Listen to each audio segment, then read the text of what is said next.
Good morning, everyone. I hope you have a great day. I just watched Predator Badlands on Disney Plus yesterday, and I kind of wanted to talk about this because I am a big Alien fan and everything that is Alien universe, and obviously at some point starting with the video games, but also there were some Easter eggs in the second Predator movie. These two universes, Alien and Predator, were somehow connected. So I did like Predator 1, Predators, and honestly I also liked Prey and Predators, and Predator Reloaded, or not Reloaded, Unlimited? No, Re-Energized? Not sure what it exactly was called. I did like all of those movies, and I also enjoyed the series Alien Earth. But with Alien Earth, I do see a direction that, is it Fox? That makes those movies? But I mean, yeah, some entity that belongs to Disney, that they kind of are steering those two franchises in a direction that I'm not really sure about. So a little bit of a spoiler alert for Alien Earth, but I will try not to spoil it too much. But so you have 5, 4, 3, 2, 1. All right. So you have been warned in Alien Earth. And to some degree, they kind of make the alien less threatening. And they also somewhat make the alien somewhat of a pet, in combination with showing it in a jungle scenario that is brightly lit. The threatening factor of the alien itself, there are obviously other aliens that are honestly much more threatening feeling than the initial alien. It's a little bit weird. It's okay, but I feel like it is a direction that I'm not too fond about, because to me, Alien was always about, okay, this is a really scary, threatening entity that you need to be afraid of. And with Predator, it's the same thing. I mean, the name already implies that this is something that is so scary that it hunts you, and you have basically no chance to fight this. And it is a stone cold killer that hunts you to the death, and you have nothing to kind of fight this. As long as you are not Arnold Schwarzenegger. If you are Arnold Schwarzenegger, then you maybe can fight it.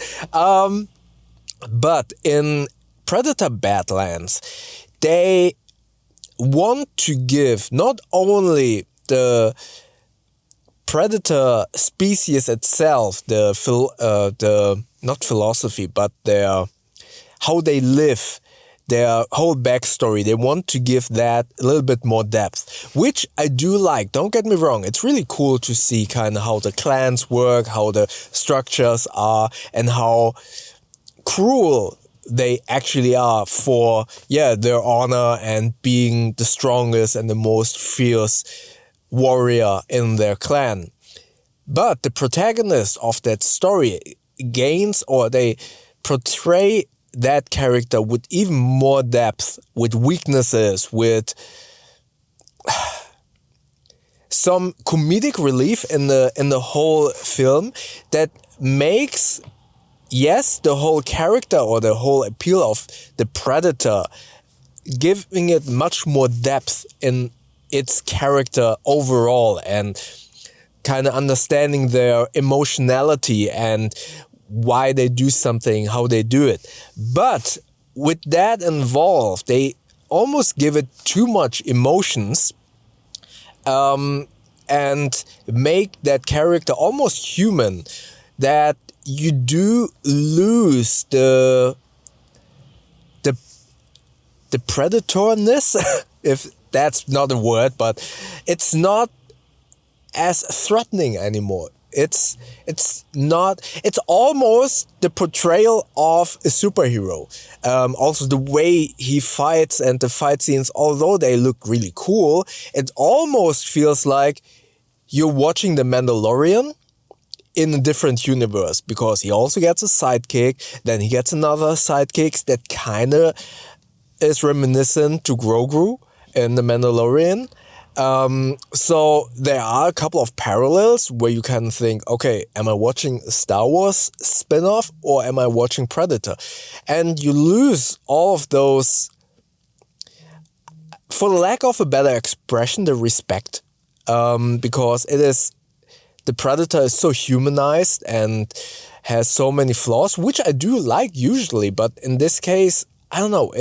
I rather would have enjoyed it to have the same, albeit cookie cutter, thing where a weaker character has to fight the Predator. I do know that this has been done to the death, and I appreciate the new approach, but yeah, it's not a Predator anymore. It is still a Predator, but it feels like a totally different franchise in a way. And they also kind of set it up for a sequel. And yeah, it feels like The Mandalorian in a way. And I honestly don't know if I like that. It is entertaining. The whole storyline is entertaining, but I also want to mention that there are some parts in the cinematography and the styling where you kind of see close-up shots of his armor, his weapons, and you feel like, oh, this looks like cosplaying. You do see, okay, this is a 3D printed armor and someone spray painted it and tried to put some patina on it, but it didn't work as much as they would have liked. So it does look like cosplay. And yeah, I was really taken aback by that. But again, overall, the story was entertaining, but it's not a perfect movie. And it does feel like a completely different franchise and not really the Predator, or at least it kind of steers the whole story in a different direction. And I can see, because Wayland Yutani is mentioned a lot in that movie, that they will bring those two franchises together eventually. Yeah, let's see. Overall, if I had to give it a score, I would say 6 or 7 out of 10 points. It's okay-ish. All right, if you have seen that movie, let me know what you think about it. If you want to see a different movie or other review, maybe the one from the Harry Potter full cast audiobook, check it up here. YouTube thinks that you like the video down here. And don't forget to subscribe by clicking the button up here. That way we see each other in the next video. Thank you very much.